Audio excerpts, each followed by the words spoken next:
আসসালামু আলাইকুম প্রিয় ফুটবল ফ্যান্স। আমি যে মুহূর্তে বসে আর্জেন্টিনার বিশ্বকাপ প্রস্তুতি নিয়ে কথাবার্তা বলছি সে মুহূর্তে মোটামুটি নিশ্চিত করে বলতে পারি যে উইক লিঙ্ক বা দুর্বল জায়গা নিয়ে কথাবার্তা বলতে গেলে বারবার করে আপনারা ডিফেন্সে বিশেষ করে right back left back position এগুলো নিয়ে অনেক আলোচনা শুনতে চাইবেন। সেটা নিয়ে শোনা উচিত, বলা উচিত, করব। তবে আমার কাছে মনে হয় শুধুমাত্র একটা ফ্ল্যাঙ্কে নয়, একই সঙ্গে ঠিক অপর সাইডে গিয়ে অ্যাটাকের বেশ কয়েকটা কম্বিনেশন এবং সেখানে শেষ মুহূর্ত পর্যন্ত বিশ্বকাপ খেলার টিকিট কে নিশ্চিত করতে পারবেন বা কাকে দেওয়া উচিত সেটা নিয়ে অনেক আলোচনা করার সুযোগ আছে। হ্যাঁ, আরও একবার বিশ্বকাপে ফাইনাল থার্ডে লিওনেল মেসির উপর ডিপেন্ড করেই আর্জেন্টিনা যাবে যদি সব কিছু ঠিক থাকে। তবে একই সঙ্গে এই জিনিসটা মনে করে দিতে চাই যে লিও মেসি যতটাই সুপার ফর্মে থাকুন না কেন, তার উপর অতিমাত্রায় নির্ভরতা 2022 বিশ্বকাপের মতো প্রায় প্রত্যেকটা ম্যাচে তিনি match Joyee man of the match performance দেবেন, এই ধারণা থেকে বের হয়ে আসতে হবে। এবং নিশ্চিত করে বলতে পারি স্কালোনি সে চেষ্টাটা করছেন। আমরা 2024 কোপা আমেরিকাতেও দেখেছি পুরো টুর্নামেন্টে ইনজুরির কারণে হোক কিংবা অন্যান্য যে কোনো কারণে হোক লিওনেল মেসি তার ফিটনেসের একেবারে পিক ফর্মে ছিলেন না, তারপরও আর্জেন্টিনা শেষ পর্যন্ত ট্রফিটা আরও একবার বের করে আনতে পেরেছে। একই রকমের একটা পরিকল্পনা অবশ্যই থাকতে হবে, অর্থাৎ উইথ লিও মেসি এবং একই সঙ্গে উইদাউট লিও মেসি ভিন্ন দুটো প্ল্যান নিয়ে একই রূপরেখায় সমান্তরালে কিন্তু এগোতে হবে। এবং এই জায়গা থেকে আনহেল ডি মারিয়া না থাকা এটাও একটা বড় রকমের শূন্যতা তৈরি করবে। আমি এর আগের ভিডিওগুলোতে বলেছি, আরও একবার বলছি, ফাইনাল থার্ডে এমন একটা ক্রিয়েটিভ অপশান থাকা লাগবে যে অপশানটা ওই মোমেন্টে প্রোভাইড করতে পারবেন যখন আসলে প্ল্যান এটা কাজ করছে না, যখন আনহেল ডি মারিয়া নেই, যখন লিওনেল মেসির উপর নির্ভরতা কমানোর একটা ব্যাপার থাকে। সেই প্রোফাইলটা কে হবেন সেটা এখন পর্যন্ত আনসার্টেন।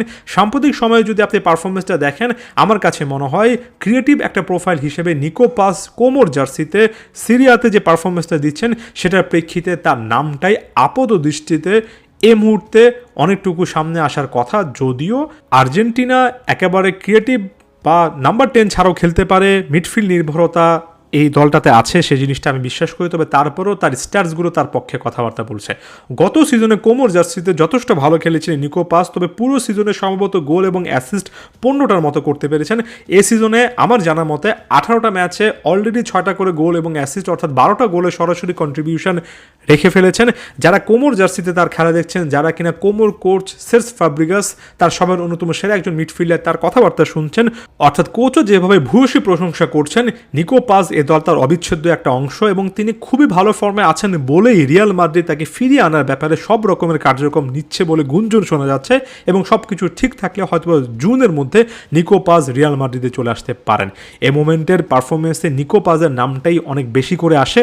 ফ্রাঙ্কো মাস্তান্তুনোর নামটা আসতে পারতো, তবে নিশ্চিত করে এই সিজনের পারফরমেন্সে নিকো পাসকে আমি এগিয়ে রাখবো। এই জায়গাতে অনেকে পাওলো দিবালা বা এমন ক্লাসিক্যাল নামগুলো মেনশন করার চেষ্টা করবেন, তবে আপনি যদি একেবারে নিখাত ফুটবলীয় চিন্তাভাবনা করেন, একেবারে পারফরমেন্স, সাম্প্রতিক ফর্ম, ফিটনেস এগুলোকে বড় ফ্যাক্টর বলাটা মানতে পারেন, তাহলে নিকো পাসের নামটাই আসবে, বাকিদের নামটা এই মোমেন্টে আসলে পরে আসা উচিত। এখন কথা হচ্ছে নিকো পাসকে দলে নিলে সে রোলটা আসলে কিভাবে ডিফাইন করা উচিত।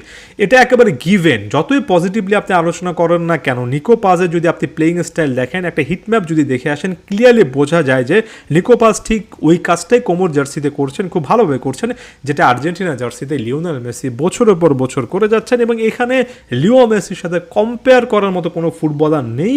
রিপ্লেসমেন্ট খোঁজা তাই প্রশ্নই আসে না। লিও মেসি খেললে নাম্বার 10-এর ওই পজিশনটা লিওনেল মেসির কাছেই থাকবে, it's given. So Nico Paz যে রোলটাতে এই মুহূর্তে কোমোর জার্সিতে একজন ক্রিয়েটিভ প্লে মেকার নাম্বার 10 হিসেবে খেলছেন, একজন ফরওয়ার্ড অর্থাৎ সেন্টার ফরওয়ার্ডের পেছনের যে জায়গাটা তিনি ব্যবহার করছেন এবং লিঙ্ক আপ করছেন, সে জায়গাটা লিও মেসি মাঠে থাকা অবস্থায় নিকো পাসকে দেওয়াটা সহজ নয়। ওয়ান্স এগেন একই মাঠে একই জায়গাগুলোতে মেসি দিবালা থাকলে যে সমস্যা, ঠিক একই রকমের সমস্যা তৈরি হতে পারে। এই জিনিসটা মেনে নিতে হবে। একটা দলের নাম্বার 10 একজনই থাকতে পারে। বর্তমান বা আধুনিক যুগের কোচেরা তো নাম্বার 10 খেলানোর রিস্কও নেন না, আর্জেন্টিনা নিতে পারে, কারণ তাদের কাছে লিওনেল মেসি আছে। লিওনেল মেসি থাকার পরে ওই পজিশনে ওই রোলটাতে আসলে কাউকে চিন্তা করা যায় না। তবে ওই যে বললাম, ইনজুরি সংক্রান্ত ইস্যু হোক কিংবা আনলাকি কিছু ইভেন্ট হোক, সাবস্টিটিউট করার একটা ব্যাপার থাকে, সেখানে নিকো পাস একটা ভালো অপশন হতে পারেন। যে ব্যাপারটা আমি অনেক বেশি করে চিন্তা করছি সেটা হচ্ছে নিকো পাসকে রাইট উইংয়ে আনহেল ডি মারিয়া পজিশন কিংবা আর একটু নিচে নামিয়ে পুরোদস্তের একজন মিডফিল্ডার হিসেবে কোনোভাবেই লিওনেল স্কালোনি ব্যবহার করতে পারেন কিনা, এমন একটা প্রোফাইল বানাতে পারেন কিনা যিনি কিনা যে কোনো মুহূর্তে নেমে কোমর জার্সিতে যে কাজগুলো করছেন সেই জিনিসগুলো করতে পারবেন। অর্থাৎ একেবারে নির্দিষ্ট করে বলতে গেলে ফাইনাল থার্ডে আরও একটা অপশান, আরও একটা ক্রিয়েটিভ হাবের দরকার আছে আর্জেন্টিনার। সেটা নিকো পাজ হতে পারবেন কিনা, এবং সেটা হতে গেলে নিকো পাজের খেলার স্টাইলে একটু হলেও পরিবর্তন এনে দলের যে জিনিসটা প্রয়োজন সেটা নিকো পাজের কাছ থেকে বের করে আনা যায় কিনা, এটা নিয়ে স্কালোনিকে কাজ করতে হবে। যদি পুরোদস্তের একজন উইঙ্গার হতেন, আনহেল ডি মারিয়া প্রোফাইল বা লাইক ফর লাইক প্রোফাইল হতেন, তাহলে এত কথাবার্তা বলা লাগতো না। তবে যেহেতু তিনি পিওর নাম্বার 10 হিসেবে খুব ভালো করছেন, সেহেতু এখানে অ্যাডজাস্টমেন্টের নাম আছে। এর আগে আমরা একটা প্রোফাইল হিসেবে অনেক প্লেয়ারকে আনা হলেও সেই অ্যাডজাস্টমেন্টটা আমরা খুব একটা বেশি দেখিনি, যে কারণে এখনও উইং বেসড খেলাতে, যেটা আসলে কখনোই আর্জেন্টিনার চিরচেনা স্টাইল নয়, তবে যখন একটু হলেও উইথ দরকার হয় তখন ডি মারিয়া প্রোফাইলটা সেভাবে পাওয়া যাচ্ছে না। তবে ফাইনাল থার্ডে একটা প্রোফাইল শুধুমাত্র উইং বেসড প্লেয়ার জন্য না, ক্রিয়েটিভ আরও একটা প্রোফাইল দরকার। মাঝে মধ্যে ইনজুরি ফিটনেস ইস্যুর কারণে লিওনেল মেসির পরিবর্তে যেমন দরকার, তেমনি লিওনেল মেসি মাঠে থাকলেও একটা অপশান সবসময় কোচের কাছে যদি থাকে তাহলে ফাইনাল থার্ডটা অনেক বেশি সিকিউর হয়। এই একটা পজিশনে নিকো পাজের খেলাতে তাতে একটু অ্যাডজাস্টমেন্ট এনে আর্জেন্টিনার সাথে তাকে কতটা মানানসই একটা জায়গায় স্কালোনি নিয়ে আসতে পারবেন, সেটা একটা কোচিংয়ের বা একটা কোচের মুনশিয়ানে। এবং সেখানেই আসলে ফুটবল আমরা যারা দেখি, যারা বোঝার চেষ্টা করি, তাদের সাথে একজন মাস্টার টেকনিক্যাল বা মাস্টার টেকনিশিয়ান লিওনেল স্কালোনিদের বা আন্তর্জাতিক মানের কোচের পার্থক্য। একজন কোচরা সেই সমস্যাগুলো সমাধান করতে পারেন, আমরা শুধুমাত্র সেটা বলা বা একটু বোঝার চেষ্টা করছি।